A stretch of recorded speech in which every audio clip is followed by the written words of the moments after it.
Hi there everybody, this is David, and who here remembers Parasite Eve? I do. I still have it, and I really enjoyed it whenever I got it back in the day, and it looks like now they're making a spiritual successor to it called Parasite Mutant, and I do want to tell you all about that today, and I definitely do think that's worth the sub, is you come and you join my party and you level on up with me. With your sub, your like, and your brand new hype, it does help me out a ton. So let's dive right on into this. For anybody who's not aware of what Parasite Eve is, it was a game made by Square Enix back in 1998. I got it for, it looks like $9.99. It is really faded on there, so I bought this one used. It was a 2-disc game. Everything is still in there, all nice and neat. And it also came, oh god, there goes the instruction manual, but it also had like this little, like, I don't know, collector's disc on it. I don't know what this is though. That's kind of weird.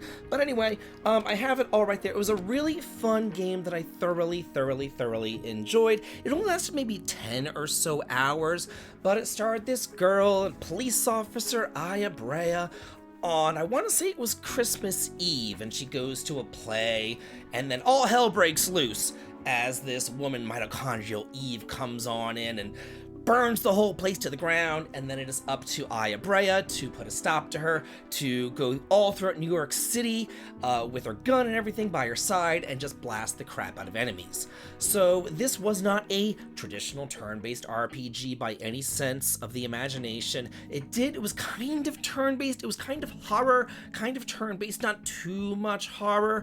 Like you would move around during combat, and then whenever the little charge thing went up to the top, you were able to fire off your gun, and then you kind of had to wait and move around and dodge enemy attacks and things like that. So it was kind of like a little combination thing going on back on the PlayStation 1.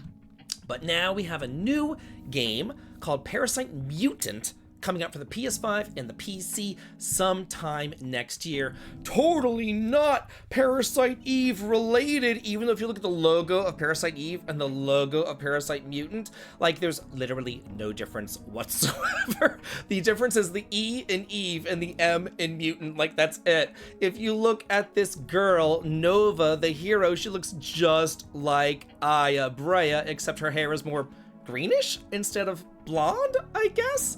And yeah, and I thought that this was kind of telling. On the back of the Parasite Eve box right here, it says battle mutant monsters in real-time polygon combat. So they're using, mutants. They're using what was literally on the back of the box. And this comes from the same developer as Frontier Hunter Urza's Wheel of Fortune.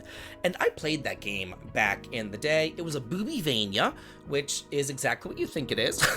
A Metroidvania starring a huge booby girl, and it was actually kind of a fun time. I have a review up for it, so yeah, I enjoyed that one.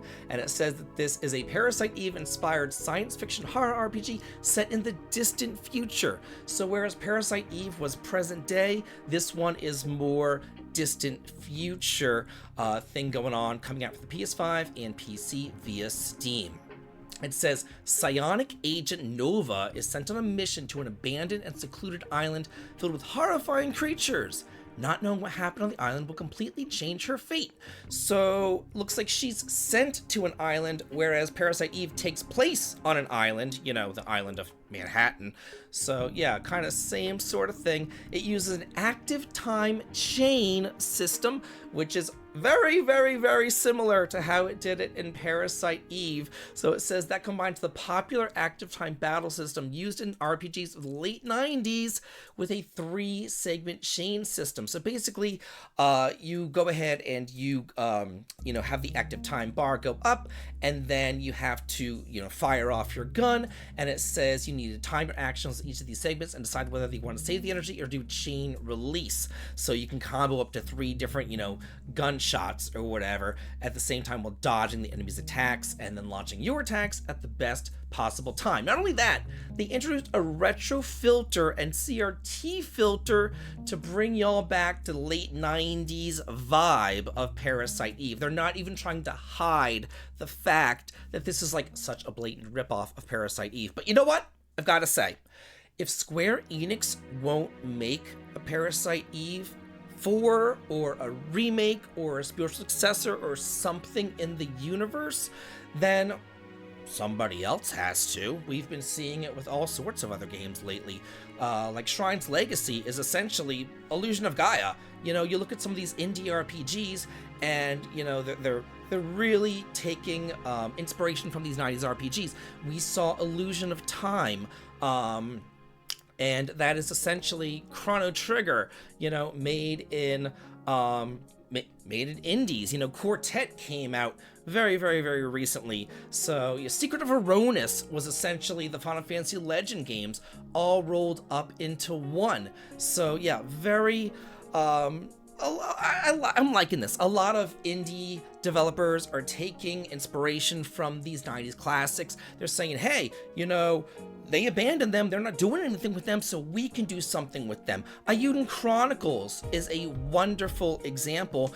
Suikoden was dead in the water. Ayuden Chronicles went and basically revived it, and then Konami noticed and said, oh, gosh, look at that Kickstarter. People actually want, you know, something inspired by Suikoden? Maybe we should bring Suikoden back. And Konami did. They brought back Suikoden 1 and 2. And we're getting Suikoden Starleap very shortly. So maybe Square Enix will see this Parasite Mutant thing. And they'll say, oh, wow, people are excited about Parasite Eve? Huh, mind blown. I'm shocked. Maybe we should make something in the Parasite Eve universe. So I am okay with this. It also talks about how puzzle solving is going to be a main portion of the game, how it's not just going to be run and gun and shooting, horror, oh no, there's a black raven coming after me. It's going to be a lot of puzzle solving and things like that, and equipment progression systems as well, where you can attach like modules into your equipment and enhance them with these plus points that you can obtain through combat. It doesn't say anything about gaining experience or gold. It seems more about crafting, finding, you know, the next new gun, the next new flamethrower or bazooka or psionic magical ability or whatever it is. So you would actually level up or power up Nova through exploration, not so much through fighting, which is an interesting take on it. And kind of, I've got to say, for a horror game, that kind of makes sense. I do hope that there is an experience system, but grinding in a horror game just kind of seems odd to me. It does make more sense, you know, the more you explore, the more you're like stealthy and look around and find things, the more powerful that you get. And there's also a new game plus mode, which is going to unlock new locations where you can continue to strengthen yourselves and complete the final dungeon.